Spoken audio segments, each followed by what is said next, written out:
Pure is an over-the-top ATV racing game that's all about quick fun and edge-of-your-seat action. Unlike some other games in the genre, it's not a complicated simulation, but rather focuses on the thrill of going fast, jumping really far, and seeing a gorgeous vista at the peak of your jump. It's a thrill ride experience focused purely on the intensity and emotion of the race, hence the name.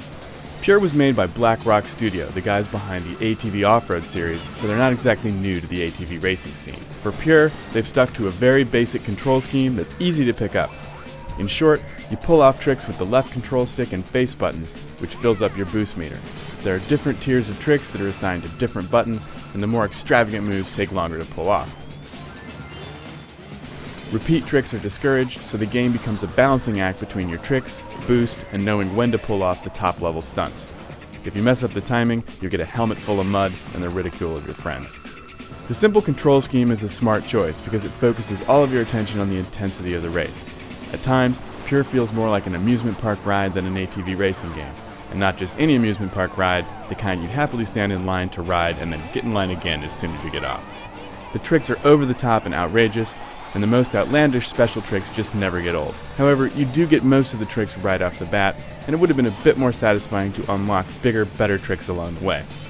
Some of the special tricks are unlocked as you finish stages, but for the most part, what you see at the beginning is what you get throughout. Thankfully, what you see is beautiful to behold. Pure is a very pretty game. Bloom lighting and lush environments add a unique atmosphere to each track, and the crazy verticality of the courses shows off breathtaking vistas and draw distances. Character models and animations are also great, and little details such as drivers shifting in their seats and mud flying onto their clothes really adds personality to the game. There are three main race types in Pure: the typical race mode where players vie for the finish line, a sprint mode which has shorter tracks that focus on handling, and a freestyle mode where you string together trick combos to constantly refill your gas.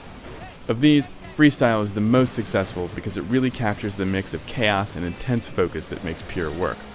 All modes are available online with an additional mode, Free Ride, that gives racers a set amount of time to score in areas such as highest jump, tricks, fastest lap, and the like. From our tests, everything ran smoothly online, and it's a blast to play. The final major component to the game is the ability to build your ATV during the course of the career mode, called World Tour. The customization is very extensive. There are 24 different options that you can change, and include things like frame shape, color, shocks, and tires. These are not just cosmetic changes. Some races will be easier if you use an ATV that is custom made for the event. Customization options are impressive, but the editor can be a little unwieldy to use, especially later in the game. New parts, which you unlock by finishing events, can get lost in the shuffle, and building a brand new ATV can be a little tedious, especially because, despite minor cosmetic touches, they all look pretty much the same. Overall, Pure does one thing and does that thing amazingly well. That's both its strength and its only real weakness. The racing is arcadey and intense, but there isn't a ton of depth here. It would have been nice to see more modes such as, say, a single-player tournament option. But at the end of the day, Pure delivers exactly what it promises: wild tricks, speed, and crazy air. And you know what? It's some of the most fun you can have on 4 virtual wheels, especially when they're all off the ground. For the full written review, boost on over to IGN.com.